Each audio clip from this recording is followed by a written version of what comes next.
आदरणीय बंधुगण, हमारा गायत्री मंत्र का विषय चल रहा है और इस पे हम लोग चर्चा कर रहे हैं कि गायत्री मंत्र इतना पॉपुलर है पर इसका वास्तव में अर्थ क्या है।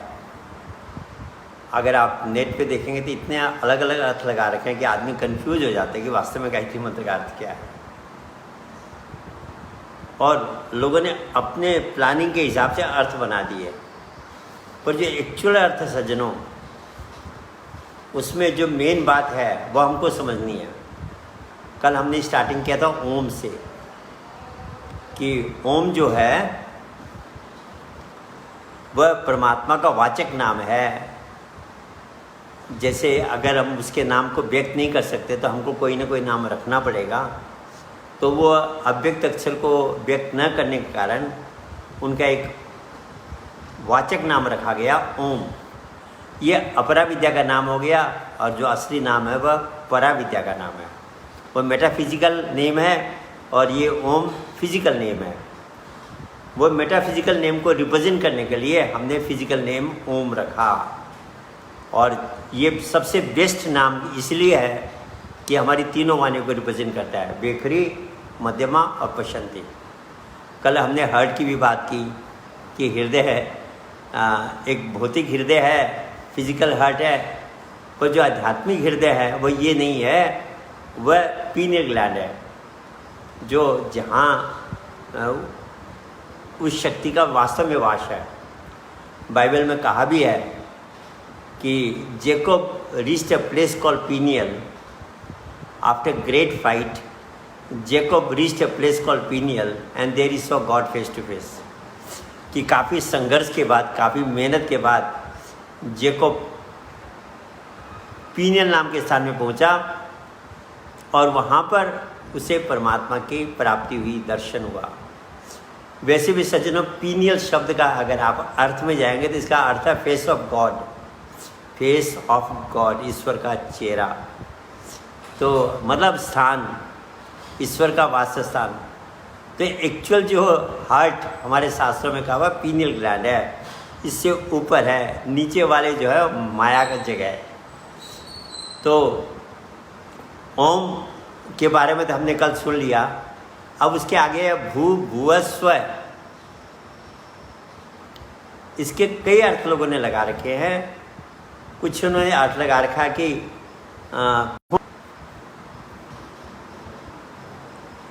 दूसरा अर्थ जो दिया वही है कि आप हमारे प्राणाधार हो और दुखों को दूर करने वाले हो और सुखों को देने वाले हो। दुखों का हटा करके सुखों को देने वाले हमारे प्राणों में समाये हुए प्रभु को भू भुव स्व भी कहा है। और सवितु का मतलब होता है क्रिएटर, सारी सृष्टि का रचिता। सज्जनों, रचना कैसे हुई? अगर आप रचना का ख्याल करेंगे तो साइंस कहती है बिग बैंग हुआ, और बिग बैंग के बाद, बिग बैंग का मतलब एक बहुत बड़ा महाविस्फोट हुआ। उसके बाद टुकड़े हुए, ये अनेक ग्रह बने, पृथ्वी बनी। पृथ्वी को कई लाखों वर्ष लगे ठंडी होने में। उसके बाद उस पर धीरे धीरे वह एवोल्यूशन थ्योरी है, थ्योरी ऑफ एवोल्यूशन, विकासवाद का जो सिद्धांत है, मछली के रूप में, फिर वराह के रूप में, खरगोश के क्या कहते हैं, ये जिसको टॉर्टोइज बोलते हैं हम, उसके रूप में, फिर बाहर खरगोश के रूप में, ऐसे करते करते विकास होते होते अंत में जाकर हाफ व्यक्ति, हाफ पशु, हाफ मानव, जिसको हम वह अवतार कहते हैं, क्या कहते हैं आपका, नरसिंह अवतार, फिर उसके बाद वामन अवतार, ऐसे करते करते लास्ट में मनुष्य बना है।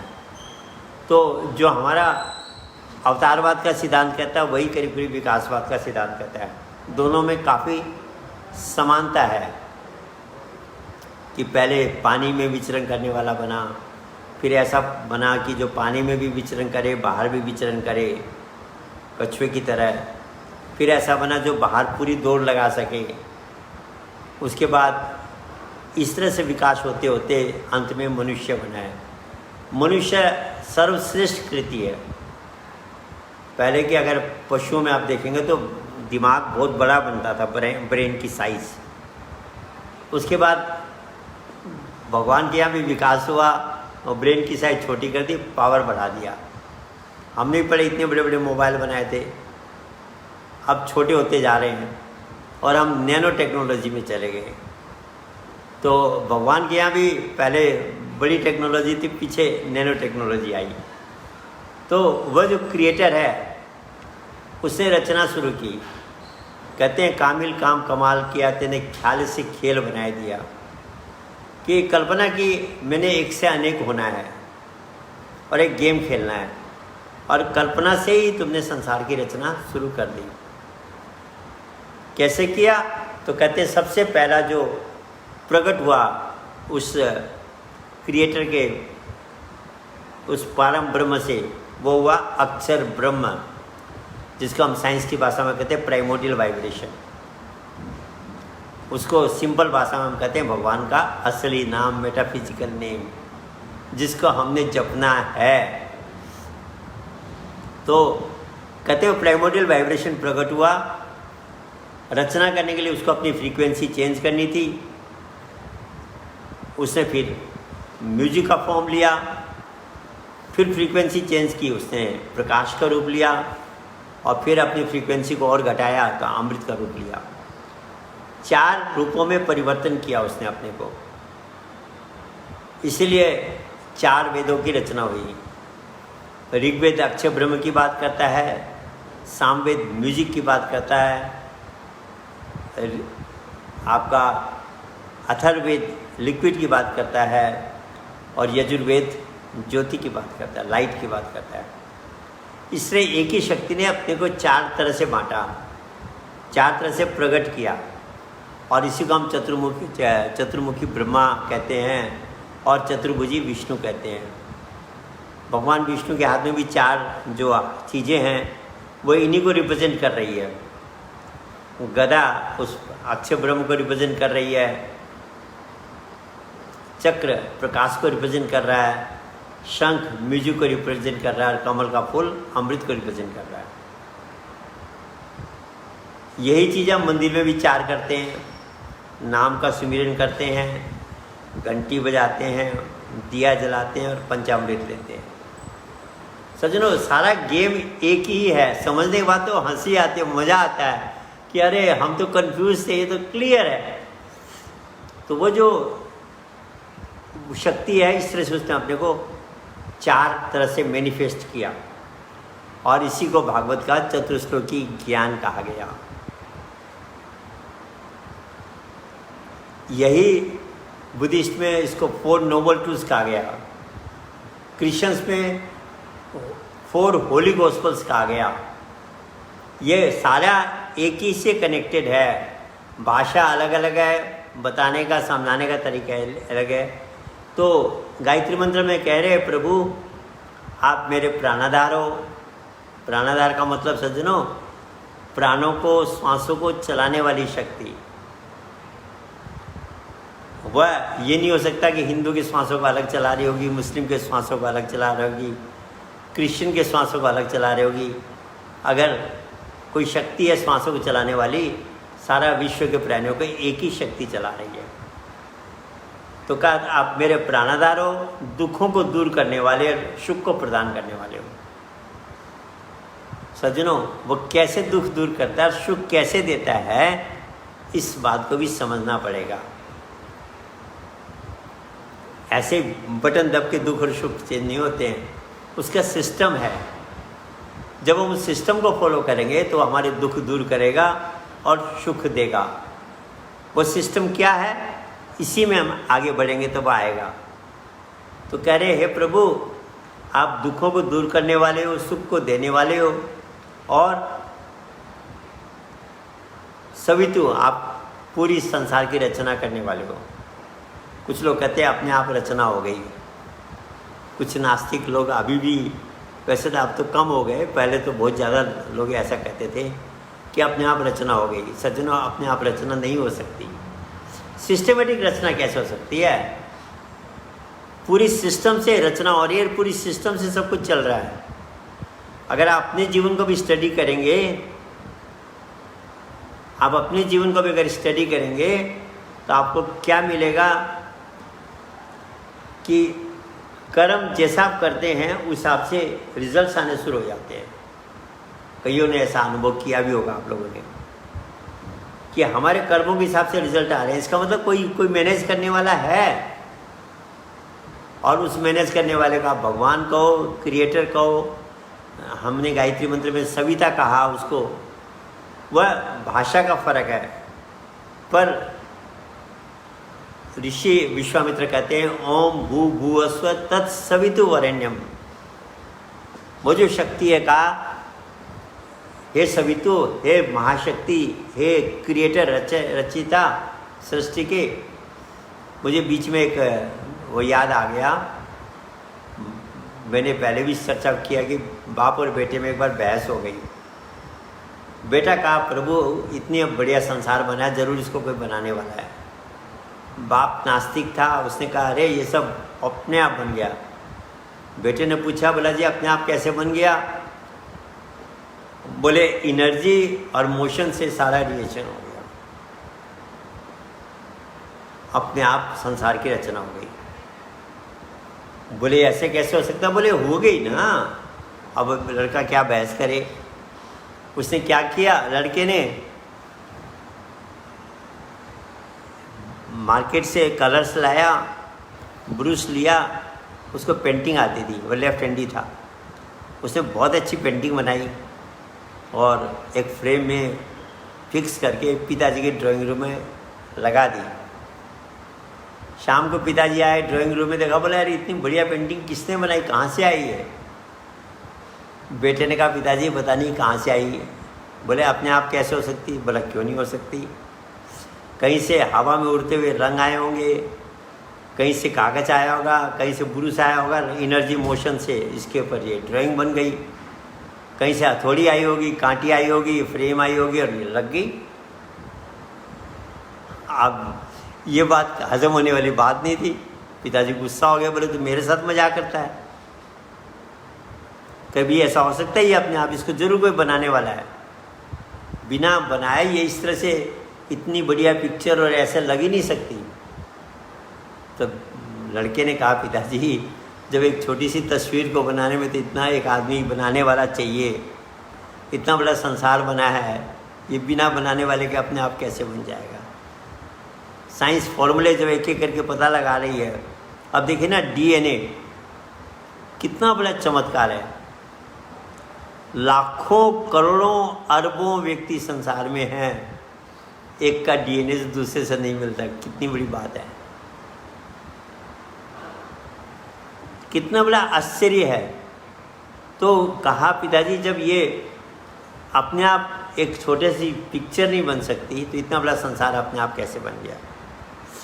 और अगर हम खाना खा रहे हैं और कहें जी खाना तो बहुत स्वाद है पर इसको किसी ने बनाया नहीं, अपने आप बन गया, लोग आपकी बात हमारी बात सुन के हंसेंगे, कहेंगे क्या क्या बोल रहे हैं ये। अगर हम खाना खा रहे हैं तो पक्का खाने को बनाने वाला कोई रसोईया है, कुक है, चाहे महिला हो चाहे पुरुष हो, किसी ने बनाया है उसको। अपने आप वो खाना नहीं बन सकता, इतना सुंदर स्वादिष्ट खाना नहीं बन सकता। तो सवितु का मतलब हो गया रचिता, सृष्टि की रचना की आपने। और रचना क्यों की थी?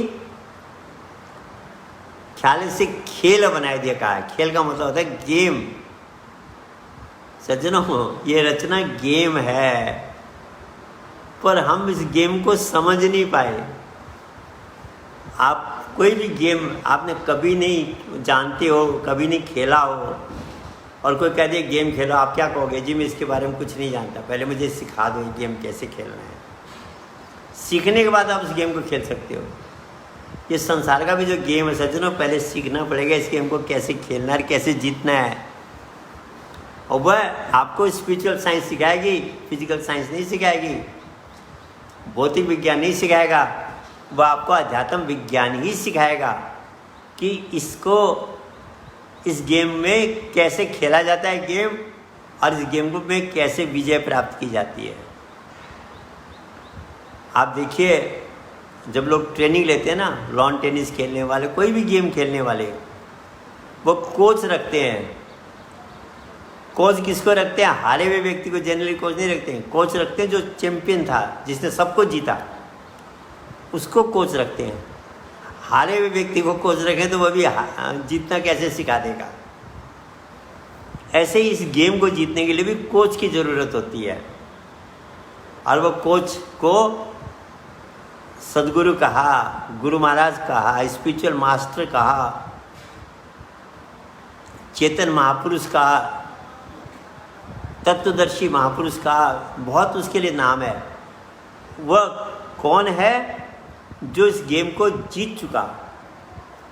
जो हार गया वह कोच नहीं बन सकता आपका। हमारा कोच कौन बनेगा इस गेम में? जिसने जीत लिया हो। यही तो कबीर साहब कहते हैं, माया तो ठगनी भई, ठगत फिरत संसार। इसने सबको ठग लिया, सबको बेवकूफ़ बना दिया इस माया ने। हम सब बेवकूफ़ बने हुए, संसार को सच मान के क्लेश का होता है, टेंशन होता है, सुसाइड कर रहे हैं लोग, सच मान के तो कर रहे हैं। अगर पता होता है गेम है तो कौन करता है सुसाइड? तो सज्जनों, गेम को जीतने के लिए कोई जीतने वाला व्यक्ति होना पड़ेगा। तो कबीर साहब कहते हैं, माया तो ठगनी वही, ठगत फिरत संसार। इसने सबको ठग लिया, सबको हरा दिया। जिस ठग ने ठगनी ठगी, उस ठग को नमस्कार। मतलब जिसने इस माया को जीत लिया, हरा दिया, वो कोच को मेरा नमस्कार है। तो सज्जनों, ऐसे कोच संसार में आते भी हैं और होते भी हैं। भगवान राम थे, भगवान कृष्ण थे, विष्णु थे, शंकर थे, बुद्ध थे, महावीर थे। सैकड़ों लंबी लिस्ट बन जाएगी जब मैं नाम लेना शुरू करूँगा। भारत में, विदेश में, कहाँ नहीं आए ऐसे महापुरुष जिन्होंने जीता, इस गेम को जीता। अपने समय के वक्त फिर कोच बने और लोगों को रास्ता दिखाया, और जिन्होंने उन कोच को एक्सेप्ट किया, उन्होंने कईयों ने विजय भी प्राप्त की। हनुमान जी ने इस गेम पे विजय प्राप्त की। कोच कौन थे? भगवान राम थे। अर्जुन के कोच कौन थे? भगवान कृष्ण थे। विवेकानंद जी के कोच कौन थे? रामकृष्ण परमहंस थे। ऐसे कोच के द्वारा इस गेम को जीता जाता है। तो कहा, जो खेल खेला कामिल काम कमाल, कहते हैं ख्याल से खेल बनाए दे। खेल खेला गया, इसमें कोई हारता है, कोई जीतता है। लड़ाई किससे है? युद्ध किससे है? माया है, जो मन के साथ। हमने इसको इतनी शराब पिला दी। वह कथा आपने सुन भी रखी होगी कि एक व्यक्ति जो था, उसका इसके पास हाथी था। एक दिन उसने हाथी को खूब शराब पिला दी। शराब इतनी ज़्यादा पिला दी कि हाथी मदमस्त हो गया और अपने मालिक को भी पहचानना छोड़ दिया, और मालिक को मारने के लिए मालिक के पीछे दौड़ा। मालिक ने देखा कि ये हाथी तो पागल हो गया, शराब के नशे में चूर हो गया, अभी मुझे पहचान ही नहीं रहा है तो मेरे को मार देगा। वो भागा, वह आगे आगे भाग रहा, पीछे हाथी। और भागते भागते क्या हुआ, उसने आगे देखा नहीं, एक कुआं था, कुएं में गिर पड़ा। जब गिर रहा था, उसने हाथ पांव मारा था, देखा एक पेड़ की जड़ निकली हुई थी। उसने उस जड़ को पकड़ लिया और लटक गया। अब ये कि भाई अगर हाथी चला जाए या बाहर निकलूँ तो हाथी मार देगा। और कुएं में नीचे देखा तो एक बहुत बड़ा अजगर बैठा हुआ है, मुंह फैलाए, तैयार बैठा कि नीचे आया और मैं उसको निकल जाऊँ।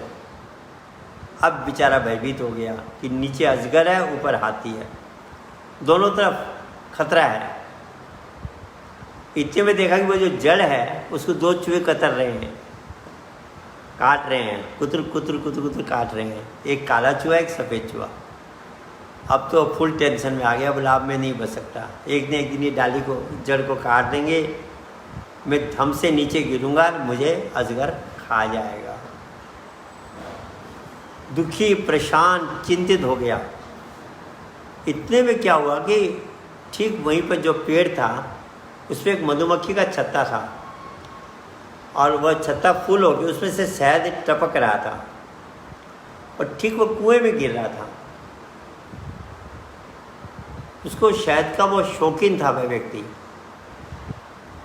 होता ना, कईयों के जीव में कोई नींबू का शौकीन होता है, कोई, वह शहद का शौकीन था। उसने शहद का आगे उसके मुंह के करीब से जा रहा था, उसने जीभ निकाली, टपका लिया, अरे क्या टेस्टी शहद था, बोला क्या मज़ा आ गया। अब उसका ध्यान उसी में लग गया कि दूसरा टपका कुएं में न जाए, मेरी जीभ पे आना चाहिए। वो उसी चक्कर में लग गया, वो भूल गया नीचे अजगर है, भूल गया ये पेड़ काट रहे हैं, मैं बचने का उपाय करूँ, सब भूल के शहद के चक्कर में फंस गया। आप कहोगे जी कैसा बेवकूफ़ था वह, अरे ऊपर नीचे चारों तरफ मौत दिख रही तो कोई उपाय निकालता, हल्ला करता, कुछ भी करता, वो शायद पीने में खाने में लग गया। सज्जनों, अध्यात्म कहते हैं, विदुर महाराज कहते हैं धृतराष्ट्र को, हर व्यक्ति की यही स्थिति है। व्यक्ति जो है ये संसार के इंद्रियों के विषय रूपी शहद में फंस गया है, जबकि ये उसके जीवन को भटका रहे हैं, उसको डायरेक्शन उसका खराब कर रहे हैं। कहा भी है, नर्तन पाए विषय मन देही, पलट सुधाते सठ विश्लेही। अगर मनुष्य शरीर पा करके हम विषयों की तरफ चले जाते हैं तो कहते हैं अमृत को छोड़कर जहर को ग्रहण कर रहे हैं। असल में जहर का असर जहर का होगा, अमृत का असर अमृत का होगा। तो ये जो खेल हुआ, इस खेल को जीतने के लिए, इस खेल में विजय प्राप्त करने के लिए हम जो भूल गए हैं अपने आप को, हम जो माया में उस शहद के चक्कर में, विषय वासना चक्कर में अपने आप को, अपनी वास्तविकता को भूल बैठे हैं, वह कोच हमको बचाएगा, सत्संग हमको हिलाएगा। जब हम आध्यात्मिक चर्चा सुनते हैं तो हमें एक बार लगता है कि यार मैं कहाँ फंसा हूँ, इस गेम को जीतना है मैंने, हारना नहीं है। एक उत्साह, एक प्रेरणा हमको मिलती है इससे। पर केवल प्रेरणा लेने से नहीं होगा, केवल उत्साह लेने से नहीं होगा। कहते तत्सवितु वरेण्यम, उस शक्ति को अपने को समर्पण करना है। आप सज्जनों, मुझसे तो हम कह देते समर्पण करना है, पर समर्पण किया कैसे जाता है ये नहीं मालूम हमको। पहली बात, वो जो शक्ति रचिता है निर्गुण रूप में, सारे सृष्टि को रचा हुआ उसने, उस शक्ति में हम समर्पण कैसे कर पाएंगे। तो समर्पण क्या होगा कि जब वह शक्ति शरीर धारण करके आती है, गुरु के रूप में, सदगुरु के रूप में, महापुरुष के रूप में आती है, हम उसके यहाँ समर्पण कर देते हैं, तो वह तत्सवितु वरेण्यम, वरेण्यम का मतलब मैं वरण करता हूँ, समर्पण करता हूँ। मैंने आपको अपना लिया, आपके अधीन में हो गया। क्योंकि सज्जनों, लोग सोचते हैं मुझे स्वतंत्र रहना चाहिए, पर सज्जनों, स्वतंत्रता अधीनता है, अधीनता स्वतंत्रता है। आप कहोगे जी कैसे है? बहुत अच्छा उन्होंने कहा है एक संत ने, निर्बंध बंधे, निर्बंध बंधा रहे, निर्बंध बंधा रहे, बंधा निर्बंध होए, कर्म करे करता नहीं, कर्म कहावे सोए। कि जो आज़ाद दिख रहा है वो तो एक्चुअली बंधा हुआ है, और जो बंधा हुआ है वह एक्चुअली आज़ाद है। अब आप कहोगे जी ये कैसे हो सकता है? जो दिखने में लग रहा है कि ये बंधा हुआ है वो तो आज़ाद है, और दिखने में लग रहा है कि ये आज़ाद है वो बंधा हुआ है। वास्तविकता यही है। जो व्यक्ति कहता है मैं स्वतंत्र हूँ, मैं किसी का अधीन नहीं हूँ, किसी कंट्रोल में नहीं हूँ, अगर आप उसके जीवन को स्टडी करें, वो मन के अधीन बना हुआ है, मन से बना हुआ है, मन उसका मालिक बना हुआ है, मन जो कहता है वह करता है। तो कहता है मैं तो स्वतंत्र हूं पर मन के अधीन है। तो कहा बंधा निर्बंध बंधा रहे, और निर्बंध जो दिख रहा है वो बंधा हुआ है, मन से बंधा हुआ है, विषय वासनाओं से बंधा हुआ है, इंद्रियों से, इंद्रियों के विषयों से बंधा हुआ है। और कहा बंधा निर्बंध होए। जब कोई महापुरुष के चरणों में चला जाता है और उसको समर्पण कर देता है, उसकी आज्ञा में बंधता है, बंधा हुआ भी वह उसकी आज्ञा में बंधा, पर मन के बंधन से मुक्त हो गया, विषयों के बंधन से मुक्त हो गया, क्योंकि उसके लिए आज्ञा सर्वोपरि हो गई।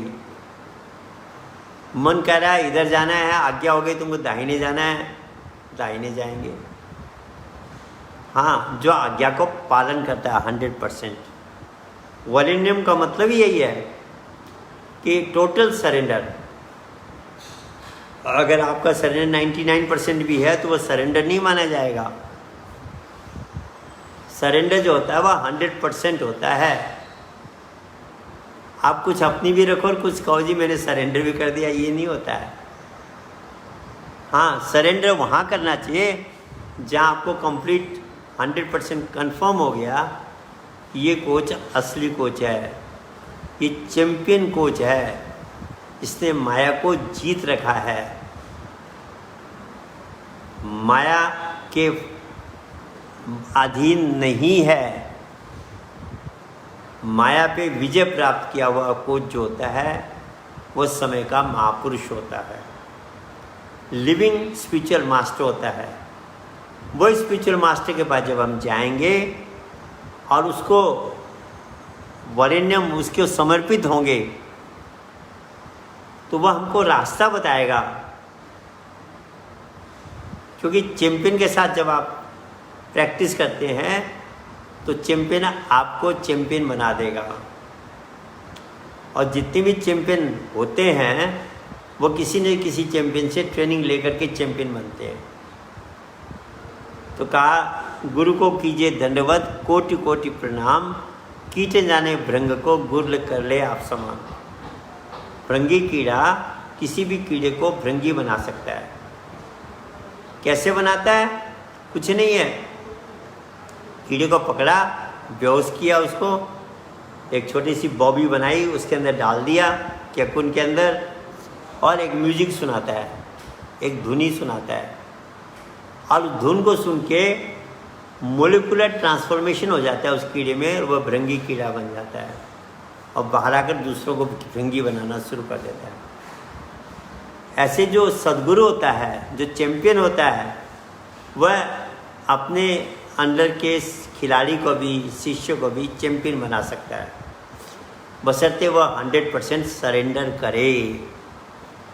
सरेंडर नहीं करने वाले को चैंपियन नहीं बना सकता। वह सोना अगर सुनार को सरेंडर नहीं करता है, वो केवल कहे कि मुझे मरोड़ना भी मत, गर्म भी मत करना, पीटना भी मत, तो सज्जनों सोना कभी गहना बनेगा? सोना अपने को टोटल सरेंडर कर देता है, चाहे जो करे। सुनार को हवाले अपने आप को कर देता है, तो सुनार उसके साथ कितना बुरी तरह से पेश आता है। बाहर तो बुरा ही लगेगा दिखने में, पर उद्देश्य क्या है कि वह उसको ऐसा गहना बना देता है कि दुनिया उसको खरीदना चाहती है, हर व्यक्ति उसको अपने गले में धारण करना चाहता है। ये खासियत सुनार की है। ऐसे जो चैंपियन होता है, समय का महापुरुष होता है, वह सवितु, वह शक्ति रचिता जब शरीर धारण करके संसार में होता है, और होता है सज्जनों, ऐसे नहीं लिखा गीता में यदा यदा ही धर्मस्य ग्लानि भवति भारत, कि जब जब धर्म की ग्लानि होती मैं शरीर धारण करके आता हूँ। हर युग में आज भी है वह, हमको केवल ढूंढने की ज़रूरत है, सीरियसली खोजने की ज़रूरत है। तो उसको जब सरेंडर करेंगे हम उसके पास, तो वह हमको आगे का रास्ता बताएगा और हमको वह रास्ता देगा जिससे हम भी चैंपियन बन सकते हैं। तो सज्जनों, वह रास्ता क्या है? आज हम गायत्री मंत्र के आधे तक गए, ओम भू भुवस्व तत्सवितु वरेण्यं तक। अब इसके आगे कैसा हम लोग कर लेंगे, आराम से कर रहे हैं हम लोग। तो आज इसको यहीं पे विश्राम देते हैं। सबको मेरा नमस्कार, धन्यवाद।